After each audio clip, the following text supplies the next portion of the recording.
সঞ্চালন ও বিতরণ ব্যবস্থাকে আরো নিরাপদ, স্মার্ট ও যুগোপযোগী করার উদ্যোগ নিয়েছে বিদ্যুৎ বিভাগ।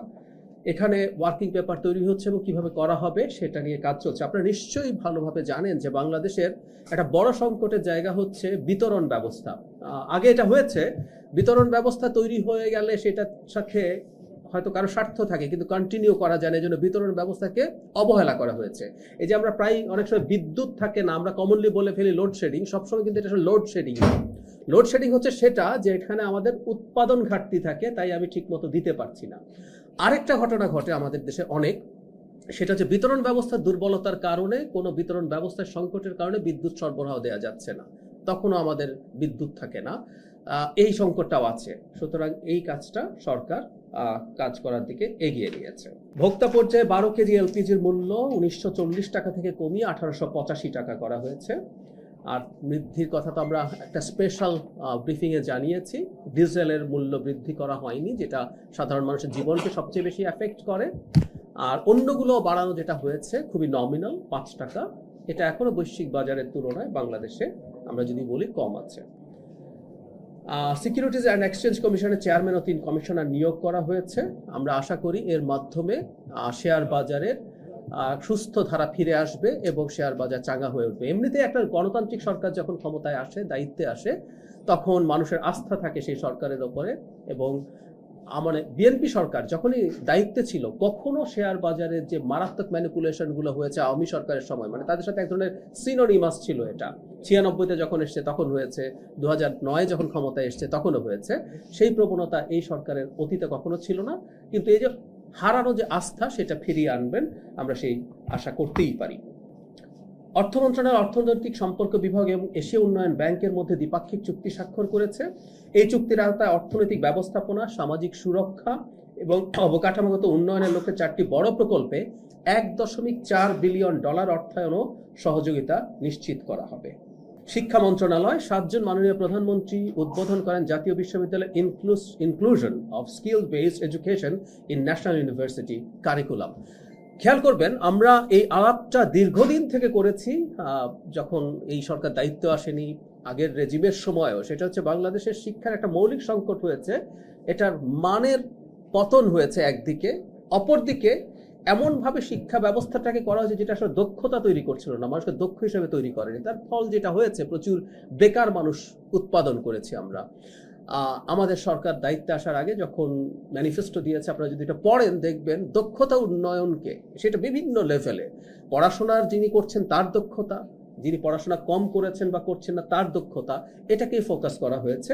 সেটা মাননীয় প্রধানমন্ত্রী থাকার মাধ্যমে এই বার্তাটাও দিয়েছেন। এবং এই তথ্য আপনারা হয়তো অনেকে শিক্ষা মন্ত্রণালয় এটাও দেখেছেন, 6ষ্ঠ শ্রেণী থেকে কারিগরি শিক্ষার ব্যাপারেও কারিকুলামে অংশ ইনক্লুড করা হবে। প্রাথমিক ও গণশিক্ষা মন্ত্রণালয় 4 জন দেশের সব সরকারি প্রাথমিক বিদ্যালয়ের শিক্ষার্থীদের অংশগ্রহণে প্রাথমিক বিদ্যালয় গোল্ড কাপ ফুটবল টুর্নামেন্ট 2026-এর জাতীয় পর্যায়ের খেলা উদ্বোধন করা হয়। প্রায় 22 লাখের বেশি স্কুল শিক্ষার্থী টুর্নামেন্টে অংশগ্রহণ করে। এতে 65,343টি বালক দল এবং খুব ইন্টারেস্টিং 65,321টি বালিকা দল অংশগ্রহণ করে। মানে একদম সমান সংখ্যক বালিকা দল ফুটবল খেলায় অংশগ্রহণ করেছে। মাননীয় প্রধানমন্ত্রী স্কুলে, সেটা প্রাইমারি এবং সেকেন্ডারি সব স্কুলে, একটু জানাই এটা যেহেতু আমি সেখানে উপস্থিত ছিলাম, ঈদের ছুটির পর প্রথম দিন যে মাননীয় প্রধানমন্ত্রী বৈঠক করেছেন, তার মধ্যে একটা বৈঠক ছিল 3টা মন্ত্রণালয়ের। একটা হচ্ছে প্রাথমিক গণশিক্ষা, ক্রীড়া এবং সংস্কৃতি মন্ত্রণালয়ের অংশ হিসাবে সেই মিটিংয়ে আমি ছিলাম। সেখানেও তিনি এই নির্দেশনা দিয়েছেন, প্রাথমিক তো বটে এবং সেকেন্ডারি সব জায়গায় শিশুদেরকে খেলা এবং সাংস্কৃতিক প্রতিযোগিতা এবং কর্মকাণ্ডের মধ্যে যত বেশি সম্ভব তাদেরকে অংশগ্রহণ নিশ্চিত করার জন্য। আমাদের উপজেলা যে হেলথ কমপ্লেক্সগুলো আছে, তার মধ্যে মাত্র 8টা উপজেলায় 100 শয্যার স্বাস্থ্য কমপ্লেক্স ছিল। আমাদের সরকার, এই সরকার, এটা বাকি সব 31 শয্যা 50 শয্যার, মানে দুরকম ভাবে থাকে, 31 শয্যার আছে, 50 শয্যার আছে, সবগুলোকেই 101 শয্যায় উন্নীত করা হবে। মোট 434টি উপজেলা আছে। এটা খুবই জরুরি ব্যাপার।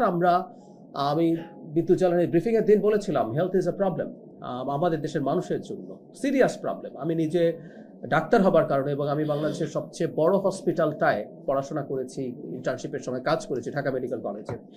মানে মানুষের দারিদ্র্য এবং সেটা চিকিৎসা নেওয়ার ক্ষেত্রে কতটা ব্যারিয়ার তৈরি করে সেটা আমরা দেখি। আর আমরা আরেকটা ঘটনা ঘটে যে কারণে উপজেলা এই হসপিটালগুলো খুবই জরুরি, সেটা হচ্ছে আমরা এগুলোকে টার্সিয়ারি লেভেল হসপিটাল বলি, মেডিকেল কলেজ হসপিটালগুলো। মানে আমরা অনেক সময় প্রাইমারি বা সেকেন্ডারি ডিজিজ নিয়ে এই হসপিটালগুলোতে চলে আসি, কারণ বাড়ির পাশে যে হসপিটালটা আছে উপজেলা হসপিটাল, সেখানে আসলে ঠিকমতো চিকিৎসা পাওয়া যায় না, কোনোটায় পাওয়া গেলে বেড পাওয়া যায় না।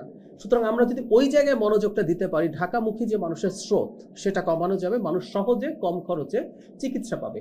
ধরুন ঢাকা মেডিকেল কলেজে যে রোগী আসেন, তিনি এসে এখানে বিনা খরচে চিকিৎসা পাবেন, কিন্তু তার এখানে আসা, তার পরিবারের কারো থাকা, সব মিলে এটা কিন্তু খুবই সময়, অর্থ সবকিছুরই বড় বড় ঝুঁকি তৈরি করে। সুতরাং আমরা আবারও বলছি, দেশের সব উপজেলা হেলথ কমপ্লেক্সকে 101 শয্যায় উন্নীত করা হবে। আবার একটু জানিয়ে রাখি, এখন পর্যন্ত মাত্র 8টা উপজেলায় এটা আছে।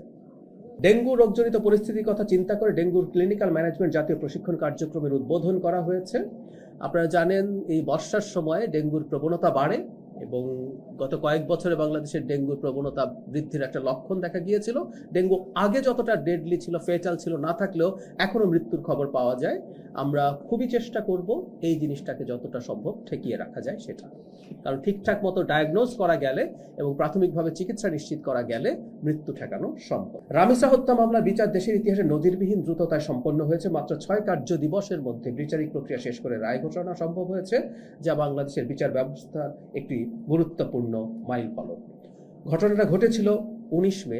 এই দেশে এই রকম একটা ঘটনা ঘটেছে, কোনো সরকার কেউ চাইবে না, বিশেষ করে জনগণের জন্য কাজ করতে চাওয়া সরকার, যেরকম ঘটনা ঘটুক। তারপরও কখনো কখনো ঘটনা ঘটে যায়।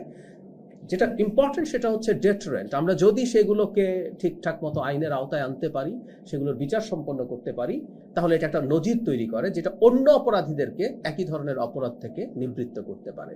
ন্যায় বিচার নিশ্চিত করার জন্য আপনারা জানেন আসামি পক্ষে রাষ্ট্রপক্ষ আইনজীবী নিয়োগ করেছেন, কারণ আসামি পক্ষে আইনজীবী হিসাবে কেউ কাজ করতে চাননি। আইনমন্ত্রী জানান আইন অনুযায়ী মামলার নথি ডেথ রেফারেন্স কনফার্মেশনের জন্য হাইকোর্ট বিভাগে পাঠানো হবে। সরকারের প্রত্যাশা সংশ্লিষ্ট আদালত বিষয়টিকে অগ্রাধিকার ভিত্তিতে বিবেচনা করলে পরবর্তী বিচারিক ধাপগুলো দ্রুত সম্পন্ন করা সম্ভব হবে। আপনারা জানেন বিচার বিভাগ একটা আলাদা স্বাধীন বিভাগ। তো আমরা সরকারের জায়গা থেকে এক্সপেক্ট করছি, এটা আইনমন্ত্রী মহোদয় সেভাবেই বলেছেন, যে বাকি ধাপগুলো মৃত্যুদণ্ডের জন্য ডেথ রেফারেন্সের প্রশ্ন আছে, সেগুলো হাইকোর্টে হবে, সেগুলো যাতে দ্রুততর সময়ের মধ্যে হয়, এটা আমরা এক্সপেক্ট করছি। আমরা আশা করি আমাদের বিচার বিভাগও এই ব্যাপারটার সেন্সিটিভিটি বুঝতে পারবে।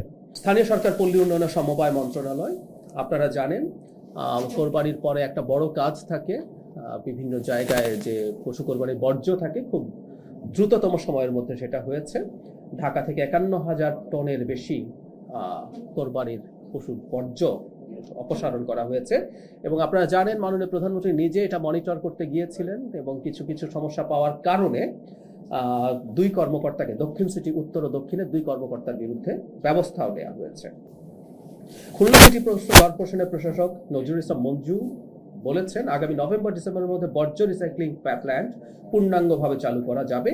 এটা প্রথমবারের মতো বাংলাদেশে হচ্ছে। এতে স্থানীয় সরকার প্রকৌশল অধিদপ্তর, এশিয়া ডেভেলপমেন্ট ব্যাংক এবং সিটি কর্পোরেশন একসাথে কাজ করছে। চট্টগ্রাম ওয়াসার পানি পতেঙ্গায় যাবে। 63 বছর ধরে, এটা 63 বছর পর চট্টগ্রাম ওয়াসার প্রতিষ্ঠার পর এটা কোনোদিন সেখানে যায়নি। এটা সেখানে যাতে নিয়ে যাওয়া যায় সেই উদ্যোগ নেওয়া হয়েছে। যুব ক্রীড়া মন্ত্রণালয় নারী হকি, নারী কাবাডি দলের সম্বর্ধনা দেওয়া হয়েছে। নারী হকি দলের জার্সি উন্মুক্ত করা হয়েছে। ব্রাহ্মণবাড়িয়ায় 9 দৃষ্টি প্রতিবন্ধী সদস্যের পাশে দাঁড়িয়েছেন যুব ক্রীড়া প্রতিমন্ত্রী। প্যারা স্পোর্টস কার্নিভালের নিজস্ব যন্ত্র বাজিয়ে গান গেয়ে মুগ্ধ করা পরিবারটিকে 5 লক্ষ টাকার আর্থিক সহায়তা দিয়েছেন। একটা জিনিস একটু জানিয়ে রাখি, মাননীয় প্রধানমন্ত্রীর সাথে আমরা যখন বৈঠকে বসেছি ক্রীড়া মন্ত্রণালয় সহ, তিনি সেখানে, আমি যেহেতু সংস্কৃতি মন্ত্রণালয়ের হয়ে প্রেজেন্ট ছিলাম, এই যে আমাদের বিভিন্ন শারীরিক প্রতিবন্ধীরা আছেন তাদের জন্য যথেষ্ট মনোযোগ দিয়ে তাদেরকে বিভিন্ন ক্রীড়া কম্পোনেন্টে অন্তর্ভুক্ত করার কথা বলা হয়েছে। পানি সম্পদ মন্ত্রণালয় তিস্তা মহাপরিকল্পনা 4 জুন 2026 তারিখে সচিবালয়ে মাননীয় প্রধানমন্ত্রীর সভাপতিত্বে তিস্তা মহাপরিকল্পনা বাস্তবায়ন সংক্রান্ত একটি উচ্চ পর্যায়ের পর্যালোচনা সভা অনুষ্ঠিত হয়েছে। শুষ্ক মৌসুমে পানি সংকট মোকাবেলা ও কৃষিখাত রক্ষার্থে পদ্মা ব্যারাজের মতো তিস্তা অঞ্চলেও পানি সংরক্ষণের প্রয়োজনীয় ব্যবস্থা রাখার নির্দেশনা প্রদান করা হয়েছে। খাল খনন 180 দিনের কর্মসূচিভুক্ত খালের সংখ্যা 666টি, 1352 কিলোমিটার হলো দৈর্ঘ্য। এখন পর্যন্ত খননকৃত খালের দৈর্ঘ্য 965 কিলোমিটার, 71.37% অগ্রগতি হয়েছে। তার মানে আমাদের 180 দিনের 2/3 মতো সময় গেছে। আমরা 6 মাস যদি হিসাব করি 4 মাসের মতো চলে গেছে, কিন্তু আমাদের অগ্রগতির পরিমাণ 2/3 বেশি। তো আমরা এক্সপেক্ট করতে পারি যে 180 দিনের মধ্যে আমাদের লক্ষ্যমাত্রার বেশি খালি খনন করা যাবে।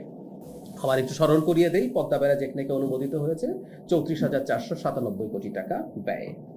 ধর্ম বিষয়ক মন্ত্রণালয়, আপনারা নিশ্চয়ই খেয়াল করেছেন, নির্বিঘ্নভাবে হজ সম্পাদিত হয়েছে। আমাদের ঈদুল আজহার আগে থেকে তারা যেতে শুরু করেন, পরে তারা ফেরেন, সবকিছু খুব সুন্দরভাবে করা গেছে। খাদ্য মন্ত্রণালয়, ওএমএস কর্মসূচির আওতায় সারা দেশে 1100টি কেন্দ্রের মাধ্যমে সাধারণ মানুষের জন্য ভর্তুকি মূল্যে খাদ্যপণ্য বিক্রি করা হচ্ছে। আপনারা জানেন এটাতে 30 টাকা দরে চাল সর্বোচ্চ 5 কেজি, খোলা আটা 24 টাকা দরে, 2 কেজি ওজনের আটার প্যাকেট 55 টাকা মূল্যে বিক্রি করা হচ্ছে। নিম্ন এবং নিম্ন মধ্যবিত্তের জন্য এটা খুবই সাহায্যকারী একটা পদক্ষেপ। ওএমএস এর আওতায় দৈনিক 1195 মেট্রিক টন চাল এবং 1443 মেট্রিক টন আটা বিক্রি করা। 2026 সালের 7 জুন পর্যন্ত সরকারি গুদামে মোট খাদ্যশস্যের মজুদ রয়েছে 18,74,272 মেট্রিক টন। এর বিপরীতে নিরাপদ খাদ্য মজুদের পরিমাণ ধরা হয় 13,50,000 মেট্রিক টন। তার মানে আমরা বুঝতে পারছি 13,50,000 প্রয়োজন, আমাদের 18,74,000 আছে, মানে 5 লাখ টন বেশি খাদ্যশস্য মজুদ আছে। এটা দেশের খাদ্য নিরাপত্তার জন্য খুবই গুরুত্বপূর্ণ। প্রবাসী কল্যাণ ও বৈদেশিক কর্মসংস্থান মন্ত্রণালয় প্রবাসীদের সমস্যার সমাধানে অভিযোগ নিষ্পত্তি ও নিরসন সেল গঠন করা হয়েছে এবং রাশিয়া 30 জন বাংলাদেশি যুবককে প্রতারণামূলকভাবে রিক্রুটিং এজেন্সি লাইসেন্স প্রত্যাহার করা হয়েছে। দুর্যোগ ব্যবস্থাপনা মন্ত্রণালয় ব্যবস্থাপনা ইনস্টিটিউটের ভিত্তিপ্রস্তর স্থাপন করেছেন। ক্ষতিগ্রস্ত কৃষকদের বিশেষ সাহায্য কর্মসূচি যেটা করা হয়েছিল সেটা চালু আছে। বিজ্ঞান ও প্রযুক্তি মন্ত্রণালয় দেশের তরুণ ছাত্র সমাজকে বিনোদনের মাধ্যমে বিজ্ঞান শিক্ষায় আগ্রহী করে তোলার লক্ষ্যে ঈদুল আজহার পরের দিন হতে নভ থিয়েটারে প্রদর্শনী খোলা রাখা হয়।